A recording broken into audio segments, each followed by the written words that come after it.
भक्तहरू हजुरहरूलाई केही पनि नै आउँदैन भने पनि हजुरहरूले चाहिँ भगवानको नाम कसरी सम्झिने होला, मैले कसरी माताको नाम सम्झिने होला भनेर हजुरहरूले सोच्नुहुन्छ भने माता भगवती आमाको नाम हेर्नुहोस् है।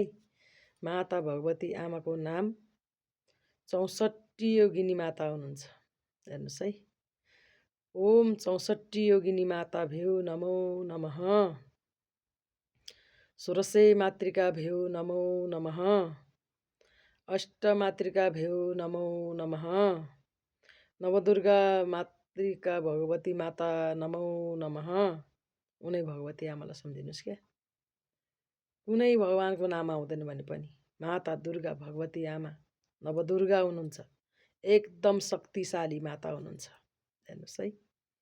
उनै माता भगवती आमा पार्वती आमा नवदुर्गा 9वटा रूप लिएर बस्नुभएको। यति शक्तिशाली हुनुहुन्छ नवदुर्गामा पर्ने माताहरू। उनै भगवती आमा शैलपुत्री माता, ब्रह्मचारिणी माता, उनै स्कन्द माता, उनै पुष्पण्ड माता, शिवरात्रि माता, कात्यायनी माता, महागौरी माता। हेर्नुहोस् न, ब्रह्मचारिणी माता भगवती आमा। यो सम्पूर्ण मातालाई सम्झिनुहोस् क्या। यदि माता भगवती आमालाई सम्झिन आउँदैन, कुनै पनि देवीको नामै आउँदैन भने 64 योगिनी माता त भन्न त आउँछ नि। 64 योगिनी माता भगवती आमा, 64 योगिनीलाई सम्झिनुहोस्। 16 मातृकालाई सम्झिनुहोस्। नवदुर्गा मातालाई सम्झिनुहोस्। अष्टमातृकालाई सम्झिनुहोस्। पञ्चकन्यालाई सम्झिनुहोस्। हेर्नुहोस् त कति सजिलो छ। यति आउँदैन भने पनि क्या। काली देवी, सेती देवी, वन देवी, वन कन्या, पञ्चकन्या, साते कन्या, 9 कन्या, 12 कन्या, 60 कन्या, 33 कन्या, 64 योगिनी माता त भन्न आउँछ नि होइन।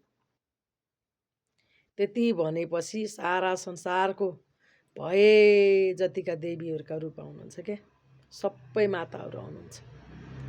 त्यसमा भए जतिका आफ्ना कुलदेवी, स्थानीय देवता, थानी देवता, ग्राम देवता, भए जतिका देवी देवताको नाम जति सम्पूर्ण देवीहरूको नाम आउँछ के। त्यति भन्न सक्नु पर्यो बिहानमा पूजा गर्दा।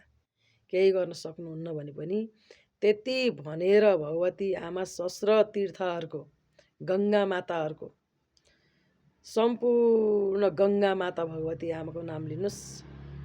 गायत्री माता भगवतीको आमाको नाम लिनुहोस्। सत्य सावित्री माताको नाम लिनुहोस्। यो भए जतिका देवीहरू सबै नै पर्नुहुन्छ। हेर्नुहोस्, माता भगवती आमाहरूको नाम यसरी पुकार्नुहोस्। साधारण क्या, केही गर्नै पर्दैन। माता भगवती आमा त्यति खुसी हुनुहुन्छ। जसरी बोलाए पनि आउनुहुन्छ के माता।